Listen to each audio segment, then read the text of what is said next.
Hello, everybody. Welcome to First Time Donor.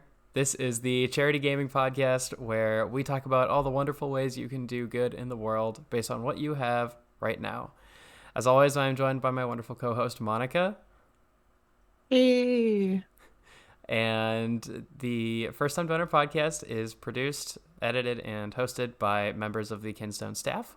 And today we have a very special episode. We are joined by Esteban Martinez, a videographer and editor who has done a whole lot in the realm of charity gaming, which is kind of what we're about. So, Esteban, give us a little bit about yourself. Say hi. Hello, everybody. How is my wonderful new expensive microphone? I hope it's good. It's good for me. It is. Uh, We appreciate uh, that. you're very welcome. My bank account is not. But hi, like AJ said, I am Esteban Martinez. I'm a videographer that works primarily in eSports, but I also dip my toes into charity gaming, working with the folks such as the folks at Kinstone, as well as Games Done Quick. I do some video work for them and do their finale videos that end. Well, they did end most of the broadcasts before this year happened, but hopefully I'll come back soon. Fingers crossed. But yeah, that's me. Let's go.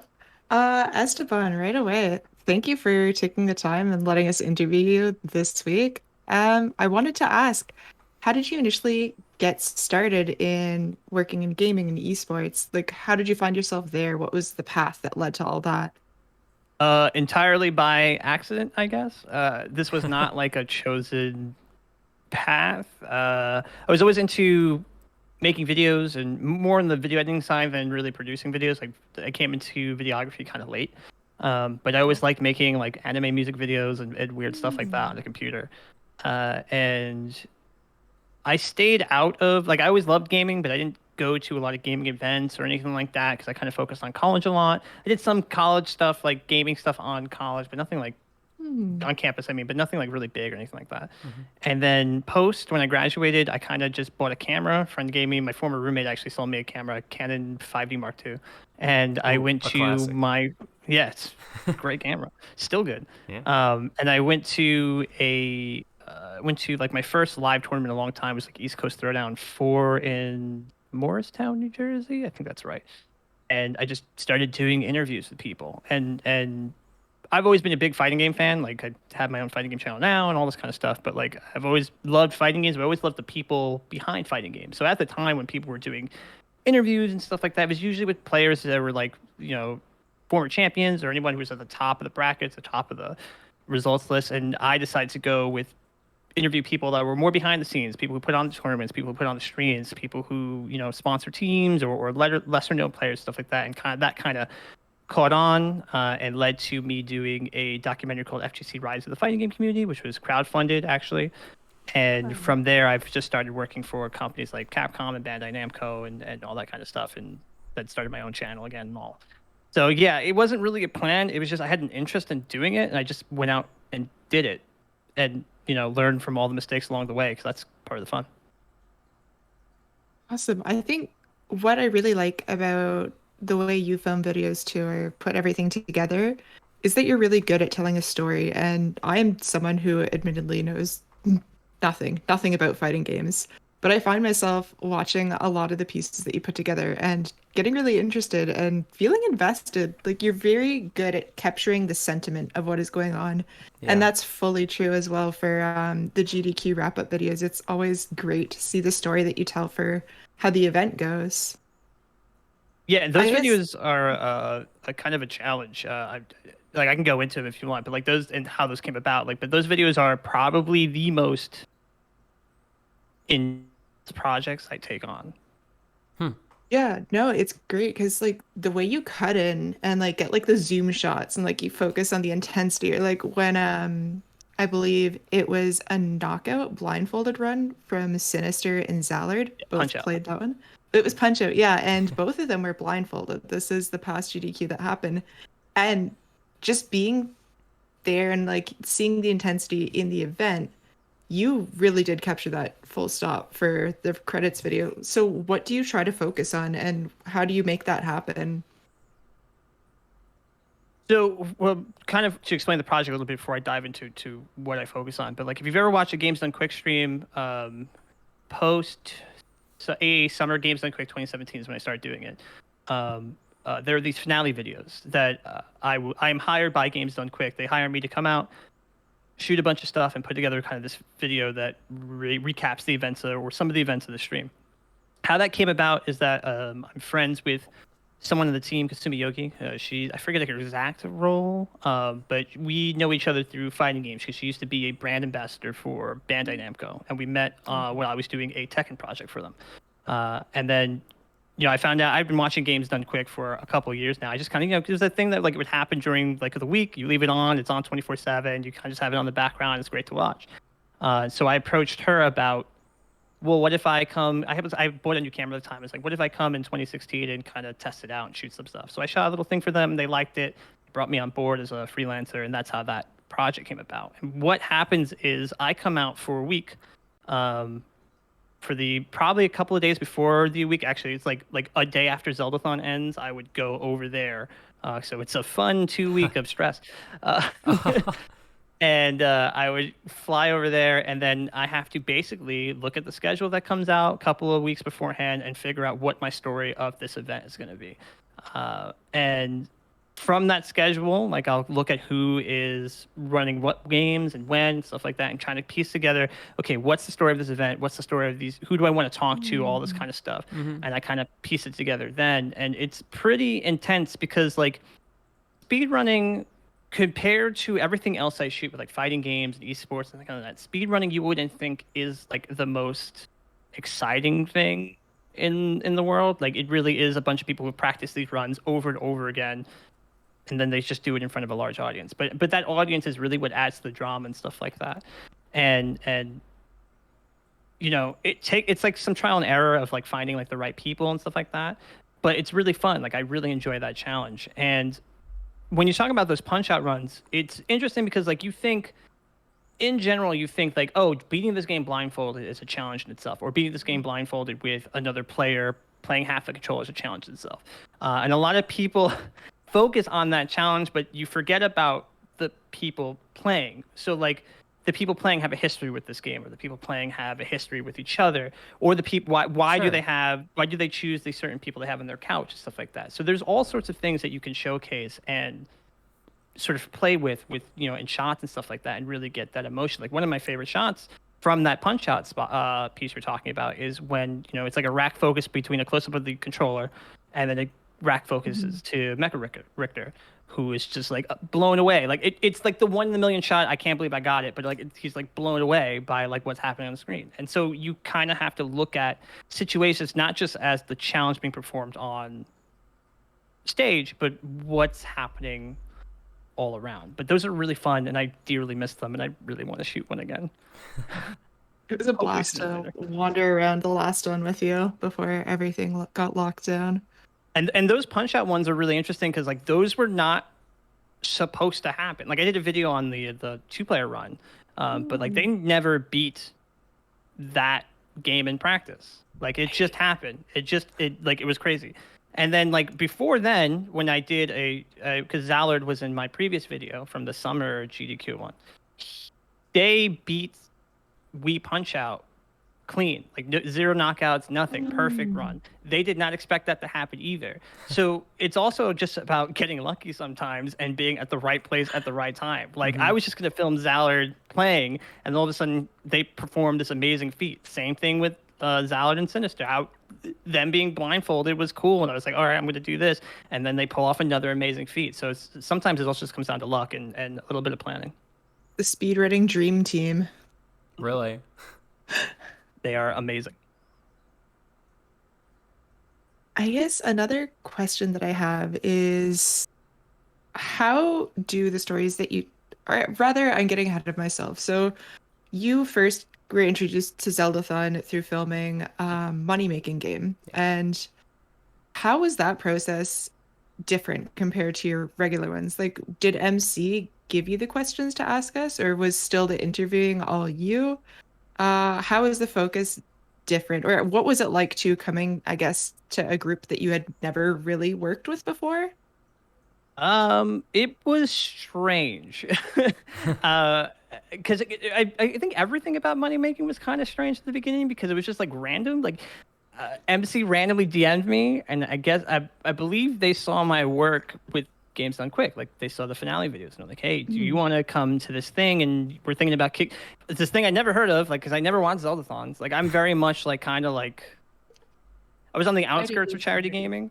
So like there were like I knew of charity gaming as Games Done Quick and all, and that was kind of it. So MC reached out and was like, "Hey, we do this thing called Zeldathon, and we do it for a week, and would you like to come out and record it? We're thinking about doing a documentary, and if this goes well, we want to kickstart a longer thing." So it's like, yeah, sure. I mean, you're paying me, so sure. So, so when I came out to that first one, I was kind of not I guess culture shocked is like a little bit different because I expected like a stage and like an audience, and I was like, okay, how are they going to play these like 7 to 11 Zelda games for 7 days? Because that doesn't make any sense if they're all speed running them. Or just going to play multiple of them. Like, so I got there and it was not that. It was very different, but it was also very cool. Like, it's a much different vibe than GDQ. It's much more relaxed. Yeah. Unless you're running, unless you're Monika running her first game, in which case you're incredibly stressed and making a notebook full of notes. I've been there. I get it. But, that first one was really cool. Like, and, I watched someone go through a table and a fake wrestling thing. That was strange. But it was really cool. So when it got kickstarted, it was more of like, I did a little bit of research, but kind of tried to go in with as little prior knowledge as possible, just enough to kind of work questions and stuff like that. And MC supplied a lot of the questions. So like when I'm sure the raw footage is somewhere, but like when I'm asking those questions in interviews, those were also the first time that I'm like, what is such and such? And then like the person usually laughs and goes, well, let me tell you about this story. And that works for me because then I can kind of follow up naturally and just be like, oh, so like how are you still in this hotel? Like, how have you not burned this down somehow? How did they keep letting you come back? Yeah, like, how are you still allowed to be here legally? So there's a little bit of that. So it was more prepared. It was more prepared by MC and the team at the time than it was by me, which was cool because like there's no way I could have told that story like MC could have. Now, I tried to tell him that editing it by himself would be a bad idea, because I gave them a lot of footage. So I was actually surprised that it got done in time. I think you need to have, if you haven't talked about MC about that, I think you need to talk about how I believe Dark also did a lot of the editing too. How they kind of got it done in time, because when I remember telling people, I go, there is no way this is going to be finished by the time in 6 months. Absolutely not. And it did. It got done. So that was really impressive. Also, it was very nice to be hired for something that I didn't have to edit. So I was like, all right, this is perfect. So you prefer the shooting side of things to the editing side of things, or is editing just like a necessary evil for you? Editing is my thing. Like editing is my jam. But for the most part, when I do projects, I'm usually filming and editing, so that's like double the stress. So like, well, double the stress, but it's also easier. So like that's kind of like the hidden life hack when I do the GDQ stuff, like because I'm filming with intent. I know where this is gonna go. I've got my music picked out and stuff like that. So like, oh, I know I need this slow pan here, or I need to find a react shot here and stuff like that because I know it's gonna go in this part of the edit. Yeah. But it's always nice to just be like, oh, you only have to handle one of these things. You only have to handle either the editing or the videography, and then you can go away. And I was like, perfect. I love going away. I love a project being done, and I just disappear into the ether. Sure. But then you didn't. We took you. So then I didn't. How did that happen? How did you get pulled in? Something unexpected happened, in which case I thought I had too much fun. So I was like, oh yeah, I'll come back. And now I've been going back way more than I intended to. You've even had a run at SideQuest. You played Titanfall 2. I got to read. We survived the Toad Train. That was kind of incredible. That was trial by fire. It's funny because Sumi actually messaged me after that run. She was just like, toads, huh? I was like, oh, you were watching. Yeah, so I've actually done a couple of runs at SideQuest, one of them being Titanfall 2, which was a lot of fun. It's like one of my favorite games ever. And then I also did a little bit of concert with Fuser, that's funny because like I think I got a 30-minute slot because everybody's worried about DMCA, and they're like, okay, we're gonna give you like just enough time to do your thing, and then we don't want the channel nuked, and then I came back later and did a longer set.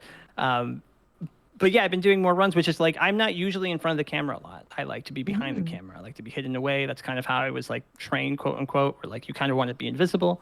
Yeah.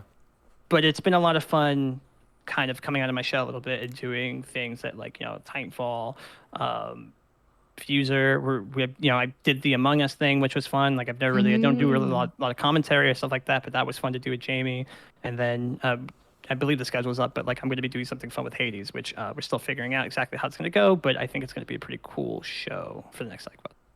I am so excited just because the level of production that you brought to Among Us, I think that was something that no one really had ever seen before. And it's like the Zeldathon format now, and it's just a ton of fun to watch ones like that where you get to see everyone's reaction. And like I think that ties back into you telling stories through those reactions and looking at who's playing and what's going on.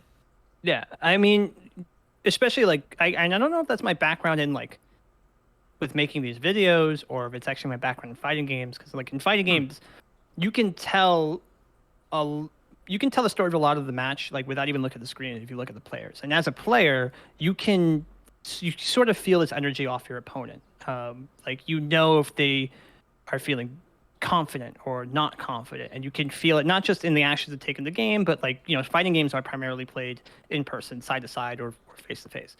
So like, there are moments where like I'll be pressuring somebody in the corner and I can tell if they want to like try to escape, like they're really desperate to escape. So I back off. They kind of hang themselves essentially in the match, and I take advantage of that. So I've always had this really big thing with like seeing people's reactions or seeing how they are in certain situations is important to that storytelling. And like, there's the moment where you and Catherine, I believe, are both the imposters. And I could tell just by how you react in game and how your stream, stuff like that even though you guys can't talk to each other, that you guys are looking to kill two people in somewhere on the map, right? Like I can just tell, and I think I even called it out on commentary while it's happening. So I know if that's coming, like it's like this energy that you feel like, okay, it's gonna happen, so I need to get these shots ready. And then right when like it's a little bit of timing as well, like right when I think it's gonna happen, boom, there's the 2-shot, we see it happen, and that leads to a better presentation on stream. Now I did not have the equipment to feasibly do that the right way. So a lot of that was like 10 minutes before the call happened was me figuring out a bunch of like weird hacks to make it work and all this kind of stuff, which is why I'm very thankful to Jamie for I got to lean on them a little bit so they could do a little bit of commentary and stuff like that while I'm like getting all these shots ready and stuff like that, and also like the having to manage, which is you're gonna see a little bit of that in Hades. Like I'm not sure how much of that of the call I'm gonna be on actually, because I think I'm gonna be more producing and focus in the background. Wow. Yeah, I think that's really cool, and like that kind of speaks to the strength of Zeldathon. Is it's such a cohesive team with so many people with so many different skills coming together to make something happen. And you guys are like really fun. So like I like to work with people like apologies, I have to like censor this or whatever, but like the number one rule of like working in freelance is like don't be an asshole. Like if you're not an asshole, like you will get so much work. That's true. Because people just enjoy working with people that they just like being around. So it doesn't matter. Like you should know your stuff. Like you should, be technically proficient. Sure. But I have had so many doors open for me personally, just for like not being a jerk. Like so, like when I find other people that I want to work with that are fun and cool to hang out with, I will not only do my job, but I'll probably go above like 110%, stuff like that, and that really shows. Yeah, and going off of that as well, I think I personally was very excited to have you on this show as a filmmaker myself. I was excited for the conversation that was going to come out of this, but I do think that the kind of like niche of people with specifically like camera and editing skills who want to be like using them in a way to benefit charity is like a very relevant one. And we've heard a little bit about like your journey and like where you come from and where you got your start and stuff like that. Where would you like point somebody to if they were like, I'm looking to get started in this area? Like what are the new kind of like, you know, up and coming areas that might look at, you know, a new videographer, filmmaker, or whatever with like not cinema grade camera who might want to be like, hey, I'm here to help. So you're talking about in terms of getting started with like the entire process, or how to become involved? I guess involved, sure. It's weird because there's not, the thing I've noticed is that, especially with charity gaming, is that compared to other gaming fields in media, there isn't. I mean, they already don't have their kind of path to kind of get involved with anything. Like they're still figuring that out. Like if I tell Yeah. somebody, how do you get involved in esports? You go, I don't know. Like it's like almost impossible. And then like Yeah. like the GDQs in the world and stuff like that. Like there's no like careers page, for instance. Like if I want to get a Sure. job somewhere, I'd go to like a person's career page or a company's career page and then apply. Like you kind of can't do that in gaming at the moment. Not most places. Some places will have like big esports organizations that are starting to have it and stuff like that, but still very young. So, I mean, the thing I say is that if you want to get anywhere, you should be doing the thing you want to do for another company right now for yourself. Yeah. Like you shouldn't, you know, people always talk about building a portfolio, but now like you can just start a YouTube channel and just do things. So like you look at people like Summoning Salt. Summoning Salt does documentaries on speed runs and the history behind speed runs and stuff like that. So like if you want to, why not try doing that? Or be like me. Like again, like my start was I just went to an event and just started talking to people that wanted to talk. Yeah. You can do that as well. Like there's no, especially in the case of like GDQ, like I'm shocked how little people are actually interviewing runners. Like there's nobody talking to runners, which is something that I want to do kind of moving forward outside of the GDQ stuff, because like it's amazing to me that an organization that does so much good and gets so much attention, again, nobody's talking to the people that puts that on, like whether it be the runners or the people behind the scenes, or like nobody's talking to them. So like to me, that's like unbelievable. So like again, like if you want to get involved with something or there's something that you want to do for a company, just go do it. And you don't have to have the best camera in the world. You don't Sure. like I see people vlog on their phones. Like phones are plenty powerful. In fact, pro tip, if you can only afford like one major thing, make sure you focus everything on audio, because that's going to be Yeah. the thing that people notice the most. Like you can have the best 8K camera in the world, but if everyone is not going to watch your stuff, Yeah. they're going to run away so fast from it. But yeah, like again, like you should be making things and experimenting with things and failing multiple times. Like you will learn the most from failure. Like the worst thing that I think you can have happen to you is that you put out a video and it goes viral and you get like 6 million views and you learn nothing. Yeah. It's all about kind of the failures and learning from them and experimenting and not being afraid to mess up, because that's where the growth comes from. Yeah, I think we all kind of hear that advice a lot of like, you know, if you like want to get involved in it, you want to do it, like go out and do it, or go out and make it, or go out and prove you can do it, or whatever.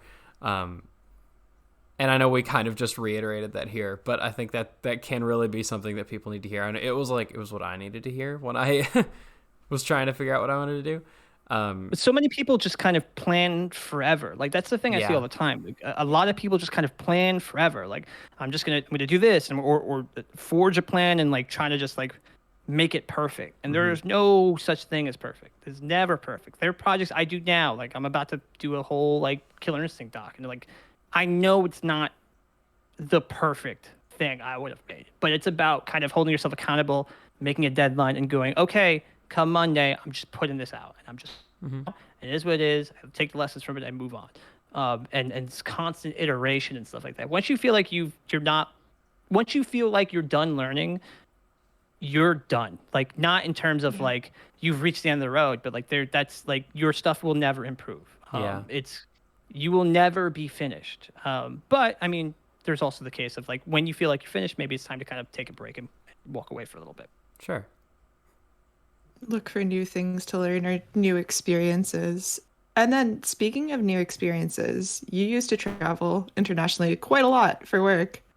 Um, yeah, did you notice any memorable similarities or differences in gaming communities in those different places?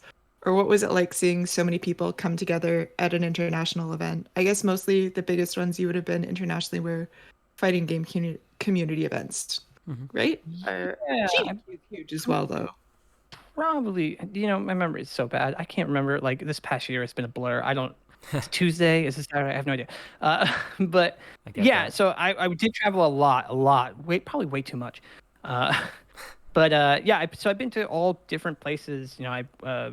Mostly because of fighting games. Mostly because of fighting games have tours. If people don't watch them competitively, like they're usually tours. They usually span a whole year, and I either do some video work for them, or I even work on the actual stream, stuff like that, behind the scenes, either producing or assistant producing or doing whatever needs to be done. So I would travel not just all over the states, but also internationally. So I've been to places. I've been to Japan way too many times. I've been to Korea. I went to Thailand. Been to Amsterdam, and I really want to see. I was actually supposed to see more of Europe this past year, but unfortunately, everything that happened. And the thing is interesting is like I don't know a lot of different languages. Like I know a little bit of Japanese, and I speak English, but gaming for the most part, especially fighting games, because of how the rules are similar, right? Two people play until one person loses.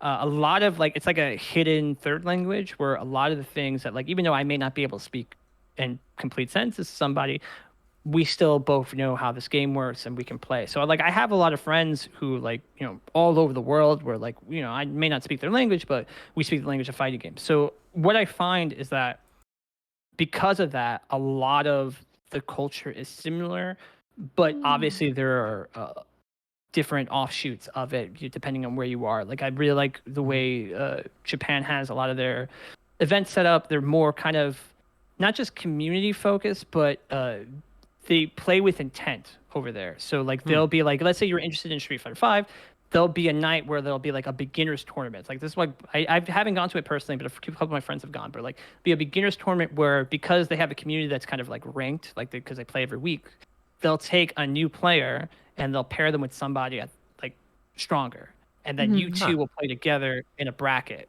so 2v2 essentially. And so that'd be really cool where my friend would play with on the team as somebody who won Evo one year or something like that. Wow. And they would teach them, okay, here you should try this, you should try this, you should try that. Even if they don't speak the same language, because you could show them with the controller, or you could show them in game. And so I really wish a lot of that stuff was here. Of course, they're a lot closer together, so it's a lot easier to do stuff like that. I guess the biggest impact would be geographical differences and stuff like that, because when communities are closer, you can do more cool stuff. But it's kind of shocking how similar it is. The real difference is shine in the culture and everything that happens outside of the game, which is usually fun. When you go out and hang out with people outside of the event in Japan, is very different than when you would do that in Amsterdam and stuff like that. But it's always usually fun. Yeah, I know a lot of those kind of Asian countries too have this kind of emphasis on a culture of mentorship. So I think that makes sense to me. That. I think it shows through something like that where, whereas here, if you wanted to, learn more about playing Smash or something, you would be hard pressed to go and queue up for, doubles online with Mango or Hungrybox or something. That's cool. I like that. I like to hear that. Yeah, and I mean, not everybody like that, obviously, but especially in other countries, it feels like people just want to play, right? People just want to play and they get better and stuff like that. Yeah. And it's also cool seeing people all over the world get excited for something you really love. My last international trip was my second last international trip was to Thailand for Tekken Finals in 2019, and I've never been to Thailand. That was my first time being in Thailand, and I have a friend that's lived out there, or she lives out there. She's from Thailand, but she was a foreign exchange student, so that's how I know her. Okay. And she had no interest in games or anything like that. So I was hey, I'm doing this thing, come to visit, we can hang out afterwards, but do you want to come watch? And she came and she watched, and now all of a sudden she's oh, when is Tekken coming back to Thailand? That was the coolest thing. And I was I don't know. But it's cool to see people get excited even if they're not familiar with it. And it's cool to see that happen multiple times globally. I get a lot of satisfaction out of that. Yeah. I think that's so true for the gaming community, and it's really cool. Then it's twofold too, because people get excited about it, and then when they find out that there's events like Games Done Quick, raising for Doctors Without Borders, they get excited about the fact that, hey, just watching a game and seeing people do this, we're doing some good, and we can help out to an amazing cause that way. Yeah, and I feel like that's the hook, especially when I tell people, because there are a lot. They're actually like, people are surprised when I say this, but there are quite a bit of people that had no idea anything about like Games Done Quick or charity game or anything like that. Yeah. And so obviously you have to go through the same thing. It's like, oh, do you play video games for charity? It's like, yeah, it's this thing. But then when that's kind of the hook, right? Like when people see that other people are doing this thing for a good cause, they're like, okay, yeah, I'll give it a shot. I'll come watch it. Yeah. And then once they do that, they find that they enjoy it, and they're like, oh, I'm gonna watch this all the time. I'm gonna watch this all week. And then when does this happen again? Another 6 months? I'll watch it again then. And then they kind of become involved. Like, that has happened with like Zeldathons too. Like, people are like, yeah, I'll come. I do a guest segment because my buddy wants me to be on their couch, something like that. And all of a sudden, they're like, there again 6 months later. It's not like I had personal experience with that whatsoever, anything like that. Oh no, of course. Not like someone dragged you on to help them through a Left 4 Dead 2 run or anything. Anime girls, yeah, man. What a wild run. What a segment. I still can't believe they let us play Left 4 Dead 2. Why were we allowed to play Left 4 Dead on stream again? Like what? I think like the first thing you hear from a game is like cussing loudly and like, as we're funders for security. I was like, nobody realized what we're doing here, huh? It gave 10 o'clock in the morning. It gave way to one of our most successful donation sounds like of the past year though. So yes, we take those. Get ready to have it blasted into your eardrums next marathon. Coming up in 2 weeks. Back for Blood is in October too. Oh, Back for Blood. Let's go. Spiritual successor. I guess, coming back to talking about Zeldathon. So when you were at your first one and you were watching all the madness happen, or the peak chaos, if you will, happening around you. Already going through tail, yeah. Yeah. Could you, looking at that, could you ever imagine yourself becoming a part of that community when you're standing there your first time? Yeah, you guys are all crazy, so I'm kind of crazy too. So like, it kind of just naturally fit. No, but like seriously, you guys, again, like I've said it before, but like you guys are like fun. Like you guys are fun and cool to talk to and stuff like that. And I can't say no to an event. Somebody dressed up as a zookeeper putting somebody else through a table. That's just like no. Like I gotta come back and see what happens next. So yeah, it didn't seem like I'm a pretty easygoing guy. I don't take a lot of things that seriously outside of like my work and stuff like that. So like sure. The key part is like having fun, and you guys have a lot of fun. Not just seeing what happens on stream is kind of like a quarter or a third of what actually is like being at one of those events. Like a lot of my favorite moments are everything that happens away from the camera. Like I'm a big like social person. Like as introverted as I am, I'm a big like social person. So like once I feel comfortable with people, I like to just hang out. And I get that. Yeah. That's kind of like the core theme of like everything that happens off stream and some of the stuff that happens on stream. Like it feels like just a big hangout. Like everyone's there to hang out and do a thing for a good cause. And I really vibe with that. It's like you said, the cause is kind of the hook. I like that. And then the cause is the hook. So then suddenly they find themselves being a first-time viewer, then a long-time viewer, then a first-time donor, if you will. Oh. There it is. We had to drop it in.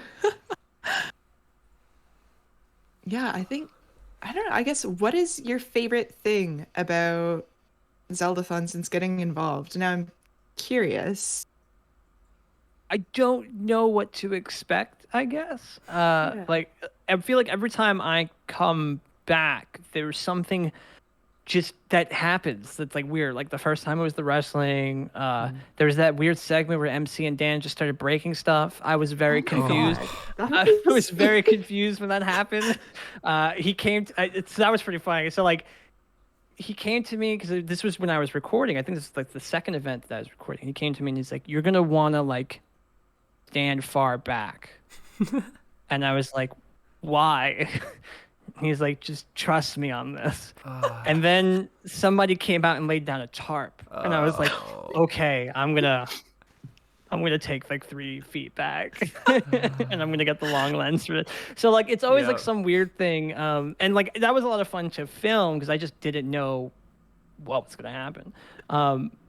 And it was always a good challenge. Like every kind of like jam train segment or any kind of music segment, like I don't film a lot of performances, so like that was fun to capture as well. So the first few events was like I kept coming back because the challenge of filming was a very different thing. So I was like, all right, cool, this is gonna help me get better, and this is fun.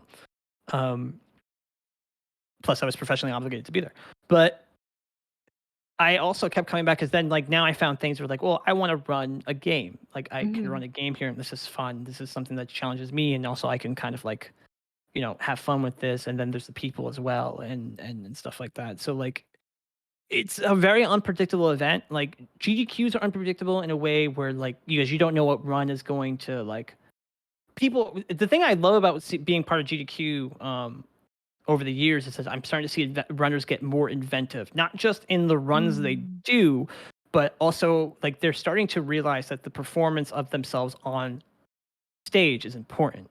So like there are folks like half coordinated that had their entire couch like because they're playing EDF, Earth Defense Force. If you've never played it, it's a very campy B game about like large insects attacking the Earth, and then like you rally to fight them off, stuff like that. But there's like a chant, there's like a song, there's like in the chant, it's like EDF. So every time they did that, like his couch got off and started just doing like sit-ups and like weird stuff like that in the background and chanting. And like Tomato Angus were like they ran Fallout 1, 2, 3, and 4 in like an hour, and like in New Vegas like an hour and a half or something like that. Oh my gosh. Like all of them. But they Wow. had props to explain the various glitches. And at one point during like a loading screen or something like that, like they brought out like these cups to explain this teleport glitch and like did this whole thing on stage, and it was like funny. So like I feel like they learn from events like Zeldathon in a way where like a lot of Zeldathon is improv and physical performance and all that kind of stuff. Like it's so much different. So I think I just come back for that stuff. Like it's so different and so challenging and so weird to kind of be outside yourself like that. That it's just kind of fun to be a part of. I'm glad It's you. cool. Sorry, go ahead, AJ. I was just gonna say, I think it's cool that you bring that up too, because I think that's something that we've talked about with some of our previous guests as well, kind of as like the face, if you will, of like charity gaming changes and evolves. The importance of an entertaining stream is like ever prevalent, which isn't to say that might sound kind of like not necessary to say, because well, yeah, the importance of the stream being like interesting to watch and entertaining is important, but Right. I more mean like that, like people who put like an emphasis on that side of things, because you can watch there are plenty of like for every GDQ run that's like that's like really funny and Right. witty and silly. There's another one where someone just kind of sat there for a while and played a game, and the game was really cool, but like Right. that was about it. It's and all that's on the commentator. yeah, and there's like no shade on that. There have been some really, really cool runs that they've showcased that's just kind of the style that they go with. But yeah, I think that's a really cool thing to highlight, because I think that's something that, especially if you're trying to like, GDQ has an established following and has had an established following for a long time now. Going into something and just kind of thinking like, I'm going to make this the next GDQ. It's like cool and ambitious, but you got to start somewhere. And I think it's advice like that can like get littler, smaller projects kind of into the air. Yeah, and everyone's gonna find their own like groove, right? Like with Zeldathon, a lot of it is like the improv and like the I like you guys are very fearless, and I don't know if a lot of you really realize that, but like it's not easy to get in front of a camera and try to entertain people, especially like if you're like trying to make like a fool of yourself for like other people, because like a lot of us do that, right? Like we're not afraid to just kind of make ourselves like silly to like that and I don't think people realize how hard that is to actually like even attempt, because a lot of people just don't want to be the butt of a joke or anything like that, or like don't want to put themselves out there like that. Like it's so hard. So like that's the niche of Zeldathon. where like it's this kind of that, and that's what kind of made me want to keep coming back. Was like it's so different. Like every other charity, a lot of the charity, I shouldn't say every other, but like a lot of the charity marathons I would watch or go to, it's all about the game, and maybe you get a little bit of that. Maybe if like everyone on the couch knows each other and stuff like that, you get a little bit of personality and stuff like that. Whereas with Zeldathon, even if like it's very rough, but rough in a good way, like it's unsharpened, it's like raw in a weird way, that I really like, and so like with you all, it's really fun to see everyone just attempt, even if like again, even if it fails, right? Like the attempt is very interesting to me. No, I absolutely agree with that, and I think it's so cool because now that you say it and you put it that way, I'm reminded to the first marathon that you were there filming, and you were kind of a fly in the wall, and I came up and talked to you and was curious to get to know. You were the only one to talk to me.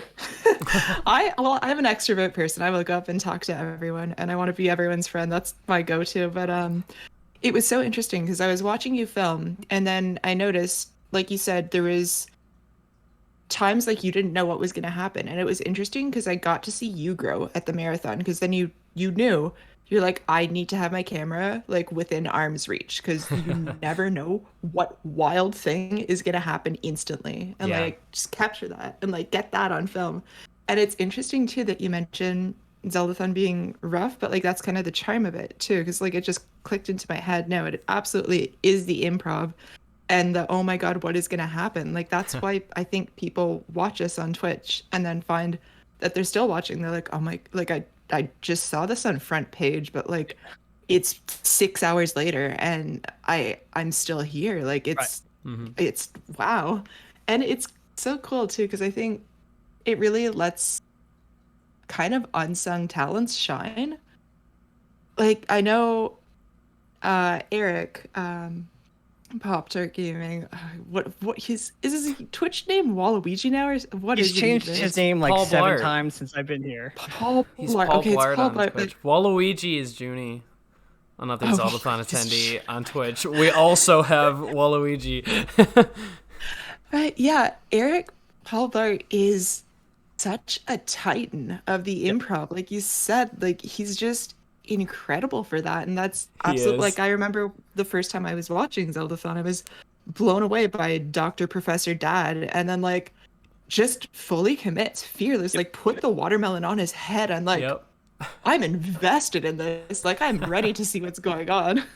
Yeah, I would say like Eric is like there's a few like diamond in the roughs, not to like single people out, but like Eric, like Luke is hilarious to me, like in a way, like very introverted. Luke is I guess, like I don't know if he has the official title, but I know him as like one of the photographers and then just general all around good guy at Kinstone. But like he's hilarious to me in that like he's super quiet, super introverted, but like every time he talks, like Silent Bob from the Kevin Smith movies, where like every time he talks, he's about to drop some like dime on you, like some knowledge bomb or something like that. It's hilarious. It's just like people like, and that I guess again, it's those surprises where I would be like, oh, this is incredible. Like I have to keep coming back because I'm just so curious about like everything that's going on here. Yeah. And as I become more part of the team, it's just been a fabulous time. And it's been fun seeing that too, even translate still to online, because people are trying to figure out how to make it zany. What's the next dumb thing we can focus on, or how do we make people laugh? And then suddenly Esteban and I are listening to Toad blasted entire eardrums for what, like 45 minutes? With no warning either. No warning. I think I got a message like 2 minutes before we were about to go live. Or like somebody's like, yeah, we're gonna just make this noise be in your ear forever. Have and fun. I'm like, cool. It's not like I had all these cool things that I want to talk about or show off about my favorite game, but you make it work. And that's kind of like the trial by fire kind of element of it. So it can be a little weird sometimes, but it usually leads to more good things than not. Yeah. That, because like it's something so weird and out there, but then at the same time, you know, like every time you hear that weird sound into your eardrums, it's another donation to an incredible cause. Yeah. Man, but they were loud. Man, they were so loud. They were so loud. The audio I'll have to balance turn down the was donation bar. not perfect on those. Yeah. And that's kind of another thing. Like a lot of events are like so like I love GDQ, but GDQ as an event is so, and it has to be by nature of how big it is. It's so a lot of it is pre-planned and like not Yeah. rehearsed, but like there are not a lot of surprises. Just because there's too much, right? There's too many eyes on the product. There's too many like hands involved and stuff. It's a well-oiled machine, but you lose that sense of spontaneity. Whereas in these smaller events like Zeldathon, and I'm sure like other gaming charity marathons, you still have that sense of like sudden toads in your ear, like spontaneity and all this kind of stuff and surprises. So it's just fun. Like it's cool to be able to do that in a way that benefits everyone, not just the show, but also the charity and people on stream and stuff like that. Like I think Ganon did a run of they were doing some kind of it was like that board game thing or that role playing thing they were playing, and like I don't know if half the effects they did on their stream were intentional or if things were just breaking. But to be able to go with it is like fantastic and just make it work and stuff like that. Because like things happen, especially since we've been doing the side quest stuff. Like not everybody has a good camera or a good mic or good internet or anything like that. So like people have to kind of just work with what they've got, and I think the team has gotten better for it. Like they've not just understand how to be better on camera, but also how to put together a segment that incentivizes people to tune in and to contribute to the charity and stuff like that. So I think whenever we can gather again, I think you'll see a real kind of upgrade in what people are doing. Because like over this whole pandemic thing, the Kinstone has like formed and like become like a kind of a company and sort of or I'm not saying real company, but more of like kind of to the forefront. Like they've gotten their stuff together and like we're becoming that well-oiled machine. And I think when you combine that kind of stability with the performance talent that's in this team, I think you're going to get some really cool stuff. Yeah, I definitely agree. I think through all of this, it's been really cool to be a member of the team and just see how well people came and supported one another too when something was happening, or you always have someone on a couch with you still, even though you're not there together, there's still someone on a couch hanging out, kicking it with you, just making sure you're not there on your own. Yep. So we're getting close to the end of our episode, but I wanted to ask you, what upcoming stuff do you have? Tell us about anything cool. I have too much. I mentioned it before the call today, but like this was the month where like everyone decided they needed a freelance video producer all of a sudden. So actually in this moment, like on my other stream right now, we're actually putting together a show called Look Alive. It's over at twitch.tv/TeamSpooky. It's a kind of a weird mishmash arts fighting game festival thing, because we usually on Memorial Day weekend we have this event called Combo Breaker, which is this big fighting game tournament. This year obviously we couldn't have it, so we've put together 30 plus hours of fighting game content by fighting game creators and all sorts of exhibition matches and videos and all sorts of cool stuff that we put together for the community this weekend. So that's going on right now, and that was fun to edit and render like 30 plus hours of stuff, and hopefully it doesn't explode in someone's stream. So that's happening right now. And then in 2 weeks, I am putting together a documentary on the audio of a game called Killer Instinct. I did a the documentary on the audio. Yeah, so I did a documentary last year around this time on the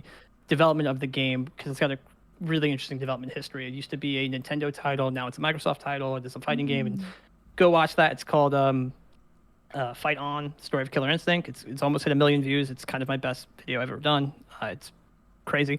So I was like, okay, cool. I want to do more about like this game, because it's one of the only fighting games that has a interactive audio system. So the music changes depending on what's happening in the game state of the game between each player, and it changes. Like it highlights the music, actually highlights the combo system, all this kind of stuff. And even in the Nintendo titles, even the Super Nintendo titles, it had a legacy of different audio and stuff like that. Like the audio was so good and so different that in the Super Nintendo games, they came with a CD of just that's so cool. soundtrack. Awesome. And it's mixed at Air Studios, which is one of the big studios in London. Like they mixed a lot of Beatles stuff as well. Wow. That's awesome. So I'm doing a whole like basically hour-and-a-half doc on not just the game that came out a couple years ago, but also the original Super Nintendo's game. So I'm finishing that up. That should be out June 7th. And that's going to be a Wow. two-parter. One is kind of the main docu-level story, and the second one is a walkthrough of select tracks with Mick Gordon, who composed seasons 1 and 2 of Wow. Killer Instinct 2013. So that's kind of my really big project. And then after that, I am taking a vacation. So As you should. But you're also having a run at SideQuest in the midst of all that too. True. It's yes, a I forgot marathon. about that. I actually am coming back from vacation on the day I'm supposed to do that. So I had forgot that I was doing that, or I had set my availability for that. And then Doug reached out. I was like, how about the 15th of June? And I was like, crap. And I was like, okay, yeah, we can do that. I'm coming back at 12 o'clock. Yeah, I'll take a nap or something and we'll go. So at SideQuest, I'm also doing a Hades Beat the Clock challenge. And that's going to be, it looks like it's going to be between MC and Soaring Chris.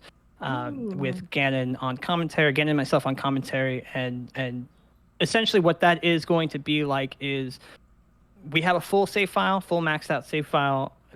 These folks are going to run through the game as fast as they possibly can, get as many clears as they can. There will be challenges in game in terms of like things like getting a full set of boons. Or if you've seen Hades, Hades is a kind of a roguelike dungeon crawler where you try to escape Hades. You go through 4 levels and try to make it to the end. So we have things like challenges like beating certain bosses, escaping levels, completing in-game challenges. We have some out-of-game challenges like completing a room blindfolded or jogging in place. And all that kind of stuff, and then you could donate to make that happen. I'm thinking about adding one where like you could donate to add an incentive. I'm not sure yet, but it's going to be a lot of fun, especially because like I think everybody on the call, like I'm probably the least experienced with Hades, but I have like 5 run clears, but like everybody else is like pretty into it. So it's going to be a lot of fun, and it's kind of going to be similar to like the Among Us stuff where there's going to be a lot of like switching and interviews and stuff like that, because I really enjoy that. I really enjoy putting on like a well-produced segment that not just highlights the game and like competition obviously, but not just highlights the game but also highlights the people playing. So look forward to that. There might be some other surprises. I'm working on something. I remember there's also one more thing. I know Romsco, we had interviewed him last episode. He tipped me off too that you are also involved in the Twinkle Star Sprites segment. Yes, happening. I've been. I don't know if I'm involved. God, I actually forgot. You're he messaged me competing. about You're that. competing. I haven't. I have to double check if I still can because I'm not here. So I actually forgot that Rom messaged me. So I have to actually thank you for reminding me. I have to check that. But even if I'm not involved, you guys should watch that because Twinkle Star Sprites is a fighting game that people don't realize is a fighting game. It's really interesting. It's a really cool competitive game with a lot of cool strategy, and I'm really curious to see how that segment goes, even if I'm not a part of it. But yeah, you should definitely keep an eye on that because that's been like a really cool thing to see Zeldathon fall into. This really weird old shooting game that is also like a competitive shooter. That should be pretty exciting. That game needs to be paying him for promotions and marketing, I swear. At this point, I don't even know who owns the rights to that game anymore. It's so like all over the place. I'm going to do something on that because it's such a weird legacy game that's such a outlier, yet it's so like everyone I know plays it. It's the Fortnite of fighting games. Truly. It's just funny though too, because I remember seeing it played, the tournament that happened at Games Done Quick. Mike Uyama, the director of Games Done Quick, ended up playing in that tournament as well. I almost had to face off against him, and I was sweating. But fortunately, I lost that match, and Phil, who's also on the Zeldathon team, had to go play against him for the second one. So yeah, Mike is really funny because I remember we were playing at Zeldathon like a week before that or whatever, and I was like, how do I learn? I'm gonna go learn this game, and I pulled up a guide and I started playing and stuff like that. And I look up at the author of the guide is Mike Uyama. I was like, oh no. So he studied the art of Twinkle Star Sprites in Japan. Yes, he actually sent me the place to go, and I couldn't go, but it's like a Nagano. But it was funny because like we did an interview. I was going to do a large scale documentary on GDQ before COVID hit. So like I did an interview with him, and I think the last half hour of that interview we just talked about Twinkle Star Sprites. Like I have to probably redo all the interviews now because of just how much time has passed. Sure. But I want to put out just a clip of me asking him like, yeah, don't worry about this GDQ stuff. Let's talk about Twinkle Star Sprites because I don't think I've ever heard that man laugh as hard as he did when I asked him. He's like, oh yeah, and then we went on for another 30 minutes. Like he loved like. All right, so wrapping up the recording portion, thank you Hmm. so much for letting us pick your brain for an hour and letting us turn the tables and interview you. Yeah, It's been an absolute blast. It was a lot of fun. Uh, Thanks for having me. for sure. yeah. So wrapping up the episode, don't forget that it's never too late to become a first-time donor. Be sure to tune into their Yeah, she did it. She did the I got thing. She said it. I clapped. Be sure to tune in to the upcoming side quest starting June 11th. Oh my God, it's Hmm. 2 weeks away. Please stop saying We're that. going to be fundraising for direct relief. It's going to be very cool. And we have a If bunch of you're enjoying, yeah, yeah. if you're enjoying the podcast, I've got some further ideas for episodes coming up. So be sure to follow us on Apple Podcasts. Give us a 5-star review because we're amazing. AJ is amazing and all the post production that he does. Shout outs to the best podcast co host. Thank you, AJ. I try. You are wonderful as well, Monica. Follow us on Spotify. Be sure to tune in. I think we also post them on YouTube after. If you ever miss one, yeah, it's going to be great. That we do. And follow us on all our social medias so you never miss any Zeldathon news and you know when to tune into the next podcast episode too. We do these the last Saturday of every month. There was some Yeah. confusion about that one this time, but we still It, do. it gets confusing when there's 5 Saturdays instead of 4 sometimes. True. Surprise.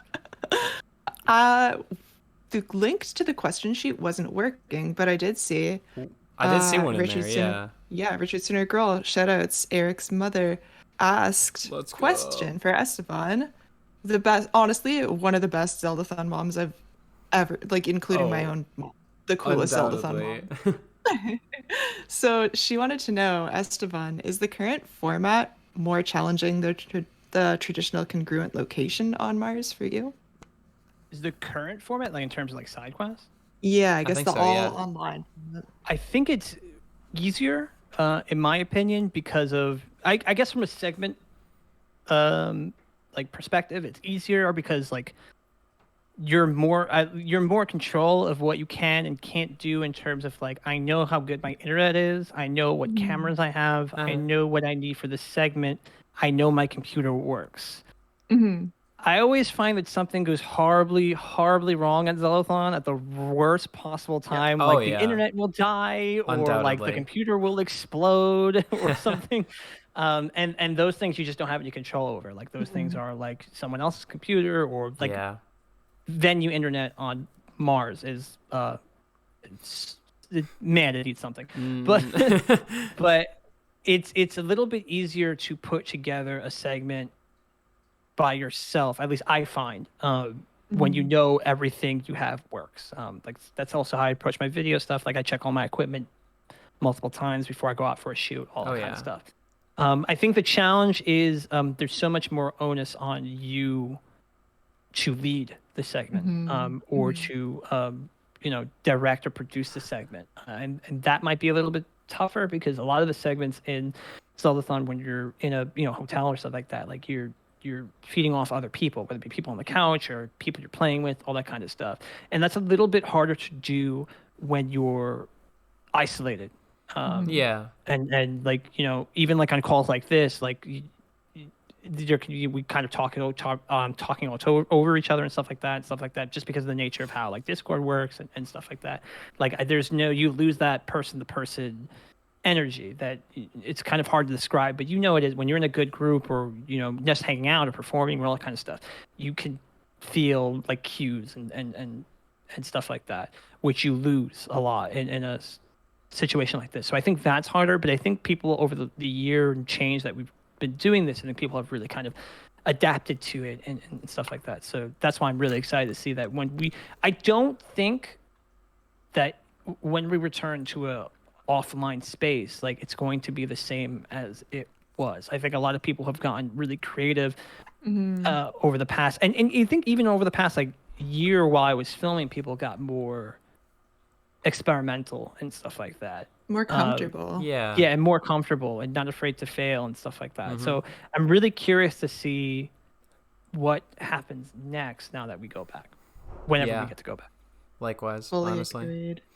I think the one thing that will be the same, and I cannot wait because it's the one thing we can't do online at all, The jam train. Oh my god, I miss it. Yeah. I miss it. I love it. Yeah. So to be fair, what you guys did at the last side quest, what you guys did it through Zoom, I thought was like incredible. Like I thought, Yeah. like just from like It a was impressive. technological perspective, I was like, because me and a friend were watching it, someone who's not has never watched any of the Zeldathon stuff before, and they were taking it, and like that is so hard to do. Like music is so hard to do when you're all in the same room together Yeah. and broadcasting it out.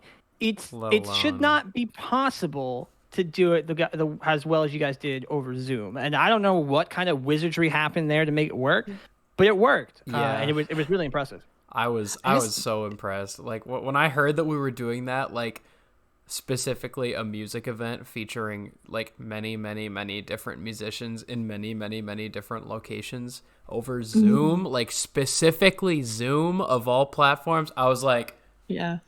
like, I have faith in you and the utmost confidence in your music ability, but I feel like this could go horribly wrong. Like this might just sound like all it takes is like 1 second, like not even 1 second of latency somewhere in this call, and it's not gonna sound good. And I don't know how they did it, but like it worked. It was amazing. I was That shocked. I was really impressed. All Danny Music's idea. He is a phenomenally creative person, and then there was a lot of meetings involved, and just logistically, how are we gonna set this up? How are we gonna make it happen? I believe it. Testing stuff. Yeah, That's actually sorry to cut you off, but like No, that's no. actually another thing, like the testing and preparation. I feel like something that is really sharpened over the side quest stuff. Like at least for me, when Yeah. I do the segments now, like I ask people to come in like maybe like a week or something beforehand so we can just test everything. And I feel like a lot of people are doing that now, you know, with side quests. And that has led to the sharpening of a lot of segments. So because before Zeldathon was all loosey goosey, like I enjoy the spontaneity of it, but like when you're looking for like a fourth laptop for Left 4 Dead 5 minutes practically. before you're supposed to go live, it's like my gosh. we might not be able to do the segment, like so I feel like Forgot about that. yeah, I feel like that has changed over the last year. So Yeah. like that's how you get things like being able to do music over Zoom, because people are like, oh yeah, we need to like plan this. Yeah, it was great because like we figured out we're like, okay, we're gonna need volunteers to make this happen. So like we had to find people to commit to be our producers for that, to make sure that happened, because yeah, we were busy playing, so we couldn't go through the list and assign who's gonna play what. I mean, we kind of did a little bit. It was all thanks to the magic of Google Sheets. It was a big back end tool. Yeah. Yeah, I mean, and even like with the Hades thing that I'm doing, like I might have to get people who are not on the call at all. They're just keeping count, like they're keeping score. Because Hades is a fast game. If you've never seen it, it can get pretty, like a lot of the stuff is randomized, so like it can get pretty hectic. And I, or Ganon, and definitely not the players, can't be watching what they get for Keeping scoring. track. Like they can't be keeping track of that because they've got to focus and stuff like that. And like we're not trying to do like the craziest competitive hardcore thing in the world, but like No. it's still taxing. Like you need to being able to delegate and being able to kind of allocate resources to what you need is so important. And it's I mean, a lot of people in the professional world don't really understand that. Trust me. But when you understand that and when you get it right, like it really just like when you let creators create and focus on that, you get so much better stuff than when they get boggled down with like infrastructure and all that kind of stuff like that. That is true. Yeah, so to answer your question, it's a bit of both for sure. Like Yeah. there's a lot. I think it is in some ways easier, but in terms of pre-preparation, I think it takes more, but at the same time, that pre-preparation, that all that thought and all that planning should have been there for the actual marathon. And I think all of us on the team have realized that now. Yeah. And I think we'll all definitely take that to our next in-person marathon, and it'll be quite a lot of growth. Yeah. It's going to be cool to see. I played Titanfall 2 so many times before that Let's first go. segment. I was so and you don't understand how nervous I was for that segment. I get Sleep it. the night before, all that kind of stuff. But yeah, I think I ran through that game at least 6 to 7 times. I think 3 in the week before leading up to it, just gunning it. So I take a real, like I used to be a Slam I used to be in slam poetry, so like I used to Ooh. practice a lot. So like that's where a lot of that comes from. Where it's like I used to play instruments, stuff like that. So I used to practice. So practice is kind of part of the, even with video stuff, like practice is kind of part of the method. Sure. All right, running on a tangent now. No, that's fully understand. And like that's what I saw in a lot of speedrun similarities to music that I really had no idea of until I was watching a speedrun and kind of thinking of the amount of time and dedication that it takes to learning that run so you can pull off Yeah. everything flawlessly in a live performance. And it is kind of insane too. Like seeing people doing that and like having the audience pop off behind them at GDQ and then seeing someone like Gymnast come to Zeldathon and still be able to perform through his run while there's chaos happening all around him on the couch. Like Yeah. he's a legend. I couldn't believe some of those runs at Zeldathon were like absolute mayhem is happening in the background. And then this person's sitting there playing like Zelda on the DS, like, yeah, I just gotta keep going. Calmly, When they cut back yeah. to me, I better be ready. It's like, what is happening here? It's great. Yeah. Well, I think that about wraps it up for today. We'll let you get back to things. Yeah. But again, thank you for being our interviewer. This is our interviewee. This has been a blast. Yeah, this has been awesome. Thanks for having me. For sure. Thanks for being on. Monika, do you want to? Thank you, everyone, hanging out and watching. I don't have the abilities to raid anyone or send us over anywhere else. It's okay. I think MC might still be streaming. Yes. Go watch MC. I Is forgot he- what he's playing. Say He's hi. playing Super Mario Odyssey. Yeah, that's a cool Oh. place to go hang out. Well, yeah, for sure. Well, yeah, awesome. Monika, do you want to hit me with an outro one more time? So thank you everyone for tuning into this week's episode. Thank you again, Esteban, for being our fantastic guest. And remember, if you're watching, it's never too late to become a first-time donor. That was perfect. We'll catch you next time. Bye. Bye, Oh, everyone. Luke, you can raid? Luke, yeah, please do. Cue us up for a raid. Let's go. Yeah, hit us with MC. Why not? MC for sure, yeah. Oh, what's our raid message for MC? Let's tell him it's never too late to become a first-time donor. That's the raid message. I'll type Spam it it. out. You can copy and paste it.